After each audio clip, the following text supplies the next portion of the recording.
जय श्री कृष्णा, हरे कृष्णा। नमस्कार दोस्तों। उम्मीद करता हूँ कि आप सब बहुत अच्छे होंगे। मैं भी अच्छा हूँ और आज थोड़ा सा समय मिला है तो मैं सोचा भगवत गीता के जो कुछ लर्निंग्स हैं उसको आपसे शेयर करता हूँ। इसके पहले की वीडियो में हमने भगवत गीता की जो अध्याय 1 के 19वें श्लोक तक की लर्निंग्स शेयर कर दी थी, उसके बारे में चर्चा कर लिया था।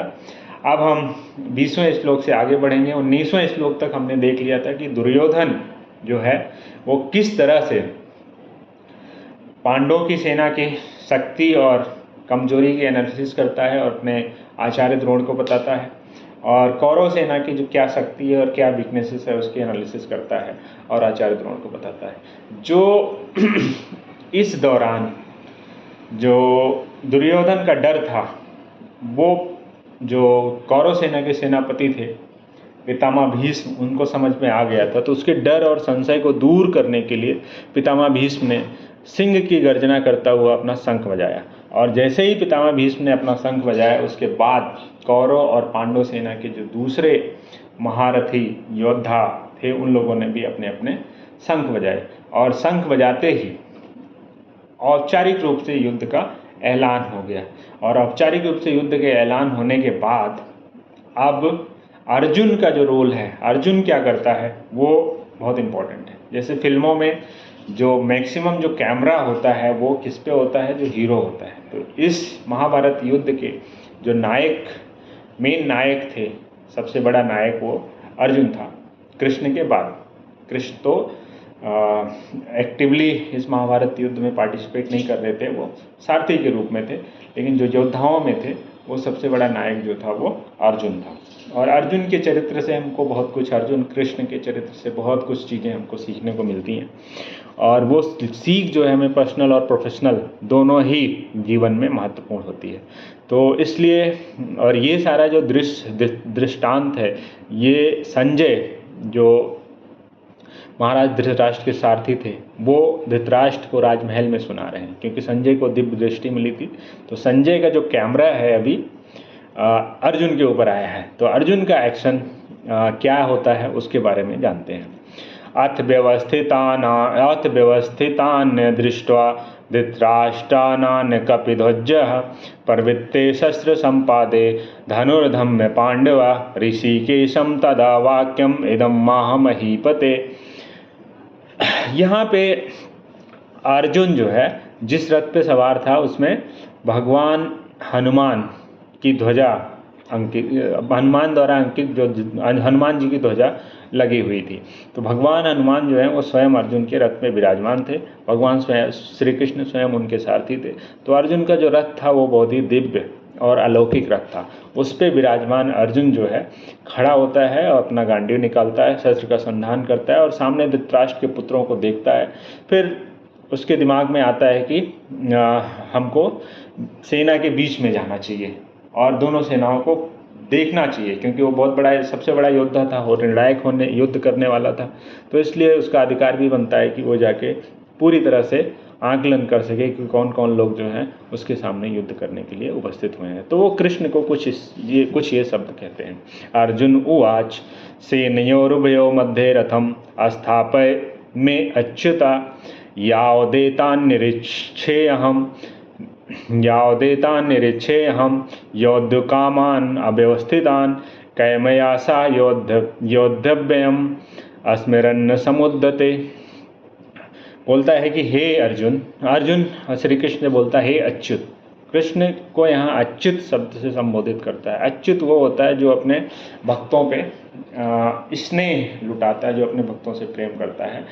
और भगवान श्री कृष्ण जो है अपने भक्तों पे स्नेह लुटाने के लिए, प्रेम लुटाने से कभी पीछे नहीं हटते, इसलिए उनको अच्युत शब्द से संबोधित किया गया। कृपा करके मेरा रथ जो है दोनों सेनाओं के बीच में रखिए, जिससे कि मैं उन योद्धाओं और उन योद्धाओं के शस्त्रों का आकलन कर सकूं, जिससे मुझे इस युद्ध में संघर्ष करना है या जो मेरे से इस युद्ध में संघर्ष करने के लिए आए हैं। तो एक अच्छी चीज़ होती है कि जब आप किसी काम में करने जा रहे हो तो आप पहले उस काम की पहले से एनालिसिस कर लें, या जिसके साथ भी आप कंपटीशन में जा रहे हैं, मार्केट में जा रहे हैं, तो जो आपके कॉम्पिटिटर्स हैं उनकी क्या क्या स्ट्रेंथ है और क्या वीकनेस है उसकी आप एनालिसिस कर लें।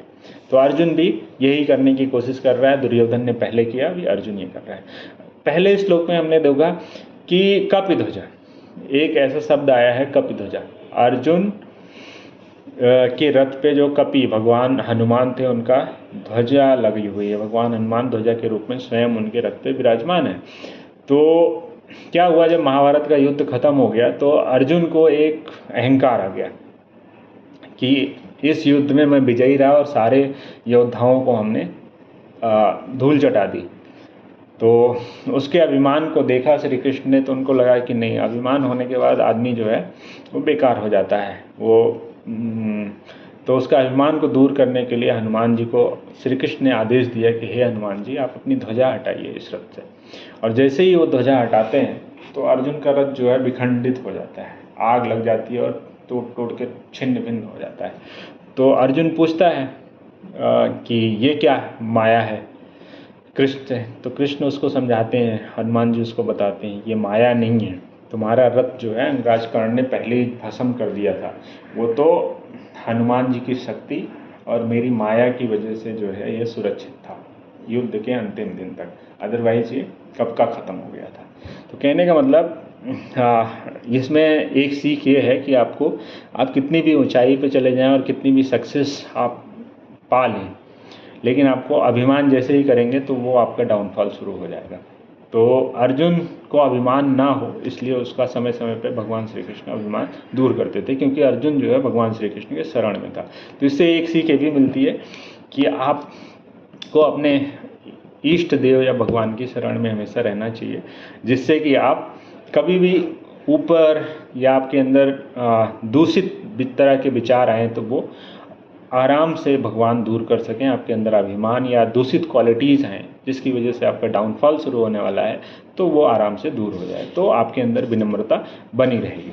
अब आगे के क्या होता है, भगवान श्री कृष्ण अर्जुन का रथ ले जाके दोनों सेनाओं के बीच में स्थापित कर देते हैं और अर्जुन बोलता है कि मुझे उन लोगों को देखने दीजिए कि जो दुर्बुद्धि धृतराष्ट्र के पुत्र दुर्योधन को प्रसन्न करने के लिए मुझसे युद्ध करने के लिए आए हुए हैं।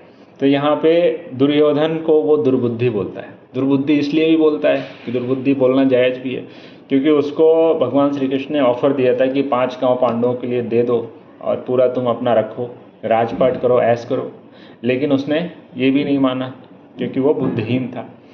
और बुद्धिहीन आदमी हो जाता है जब आदमी के अंदर ईर्ष्या होती है। तो अगर आपको किसी के प्रति ईर्ष्या हो जाएगी तो आपको उसको कुछ देने का मन नहीं करेगा। और दुर्योधन को पांडवों से बहुत ज़्यादा ईर्ष्या थी। तो ईर्ष्या जो होता है इंसान का सबसे बड़ा शत्रु होता है। आपके अंदर अगर ईर्ष्या आ गई तो आप समझ लीजिए आपका पतन निश्चित है, जैसे कि दुर्योधन का पतन हुआ। तो इसलिए उसको दुर्बुद्धि बोला कि अगर कोई बुद्धिमान व्यक्ति होता तो ठीक है भाई, इतना सारा तुमने पांडवों का अपमान किया, इतना सब कुछ किया, उसके बाद में भी तुमको राज करने को मिल रहा है, बदले में सिर्फ आपको 5 गांव देना है। और वो डील करने भगवान स्वयं आए हैं, दूसरा कोई भी नहीं आया। तो लेकिन वो भी नहीं माना। उसके बाद क्या होता है, संजय जो है धृतराष्ट्र को बताता है, ये ओ मुक्ता ऋषिकेशो गुडाकेशेन भारता सेनयोरुभयोर मध्ये स्थापित्वा रथोत्तमा। उसके बाद संजय धृतराष्ट्र को बोलता है कि हे राजा, अर्जुन के इस तरह से कहे जाने के बाद भगवान श्री कृष्ण ने अर्जुन को रथ को ले जाके दोनों सेनाओं के मध्य में खड़ा कर दिया और क्या बोला, भीष्म, द्रोण, विश्व भर के अन्य समस्त राजाओं के सामने भगवान ने कहा कि हे पार्थ, यहाँ एकत्र सारे कौरवों को देखो। वो क्या बोल रहे हैं, यहाँ एकत्र सारे कौरवों को देखो। अब सारे कौरव जो थे दूसरी सेना में और अर्जुन की सेना में, सब उनके परिवार के सगे संबंधी थे। अब अर्जुन वहाँ पे देखता है, वहाँ पे दोनों पक्षों के सेनाओं में अपने चाचा, ताऊ, मामा, फूफा, सारे रिश्तेदार, जितने भी रिश्तेदार होते हैं, सारे मित्र, सगे संबंधी, सब वहाँ पे उपस्थित हैं। कुछ इनके साथ युद्ध कर रहे हैं अर्जुन के, और कुछ जो है इनके खिलाफ युद्ध कर रहे हैं। कुछ को इनको अर्जुन को बचाना है और कुछ का वध करना है। तो अब यहाँ पे हम देखते हैं अर्जुन की क्या क्वालिटी है। जब आप एक उत्तम व्यक्ति होते हैं तो जब आप अपने सगे संबंधियों को अपने सामने या किसी प्रॉब्लम में देखते हैं तो आपके अंदर दुख और करुणा निकलती है, जो दुर्योधन नहीं था। दुर्योधन के अंदर करुणा नाम का कोई शब्द नहीं था। वो इसीलिए उसको बोलते हैं कि वो उत्तम व्यक्ति नहीं था, क्योंकि वो ईर्ष्या से ग्रसित था। ईर्ष्या और क्रोध अहंकार से ग्रसित व्यक्ति था दुर्योधन। लेकिन यहाँ अर्जुन जो है वो जब देखता है, जब कुंती पुत्र अर्जुन ने अपने मित्रों, संबंधियों और इन विभिन्न श्रेणियों को देखा तो करुणा से विभूत हो गया। और जब उसके अंदर दया की भावना आ गई, उसको तो डर लगने लगा कि हम अपने लोगों को कैसे मारें। युद्ध के मैदान में आप अपने दुश्मनों को बड़े आराम से मार सकते हैं, लेकिन जब कोई आपका अपना सगा संबंधी आपके साथ युद्ध करने के लिए खड़ा है तो ज़मीन, जायदाद और पैसे के लिए आप उसका वध नहीं करेंगे अगर आप एक उत्तम व्यक्ति हैं। तो अर्जुन जो है एक उत्तम व्यक्ति था। तो उसने क्या किया, कृष्ण से बोला कि अभी तो मेरी स्थिति ऐसी नहीं कि मैं इनसे युद्ध कर पाऊँ, क्योंकि ये तो सब हमारे हैं और ये सब जो हैं वो हमारे अपने हैं, और मैं जो है ये युद्ध किस लिए कर रहा हूँ, ताकि मैं अपने लोगों को सुखी देख सकूँ, अपने लोगों के बीच में रह के मैं युद्ध की विजय का आनंद ले सकूं। लेकिन मैं तो ये देख पा रहा हूं कि मुझे तो इनको सबको मारना पड़ेगा, हमारा अपना कोई बचेगा ही नहीं। एक नॉर्मल इंसान ये सोचता है अपने परिवार के लिए। हम लोग भी नौकरी करने या कोई बिजनेस करता है, अपने परिवार को ज़्यादा से ज़्यादा कंफर्ट और कन्वीनियंस देने की कोशिश करता है, ज़्यादा से ज़्यादा फैसिलिटीज़ देने की कोशिश करता है और ज़्यादा से ज़्यादा सुख सुविधा देने की कोशिश करता है ताकि उसका जीवन आसान रहे। वही अर्जुन के दिमाग में उस समय चल रहा है, क्योंकि अर्जुन तो मानव था। तो बहुत सारी चीज़ें जो कृष्ण नहीं चाहते थे वो अर्जुन भी उस समय तक नहीं जानता था, क्योंकि कृष्ण को तो भगवद गीता का ज्ञान देना था, लर्निंग्स देनी थी। तो इसलिए अर्जुन जो है एक नॉर्मल व्यक्ति की तरह सोच रहा है कि भाई हम युद्ध कर रहे थे ताकि हम अपने सगे संबंधियों को कंफर्ट और कन्वीनियंस दे सकें, उनका संघर्ष ख़त्म कर सकें, उनको सुखपूर्वक जीने का अधिकार दे सकें। लेकिन यहाँ पे तो ऐसा लग रहा है कि हमारी तरफ भी हमारे ही लोग हैं, सामने वाले भी हमारे ही अपने लोग हैं, सगे संबंधी। तो अब इनको हम कैसे सुरक्षित करें। तो इस तरह से अर्जुन बिबल्डर हो गया और करुणा से व्याप्त हो गया। और करुणा जो होती है, जो एक उत्तम व्यक्ति होता है, उसके अंदर की एक महत्वपूर्ण क्वालिटी होती है जो अर्जुन के अंदर थी। तो अर्जुन इसलिए एक उत्तम व्यक्ति था और अर्जुन ने फिर कृष्ण को बोला मैं युद्ध नहीं करूँगा। आगे के श्लोक की चर्चा हम आगे की वीडियो में बनाएंगे। उम्मीद करता हूँ कि आज का ये वीडियो आप लोगों के लिए अच्छा लगा होगा। बहुत बड़ा वीडियो नहीं बनाते हैं और आप लोगों ने अपना समय दिया इसको देखने के लिए। Thank you very much. और आप अर्जुन जैसा उत्तम बनने का प्रयास करिए। Thank you.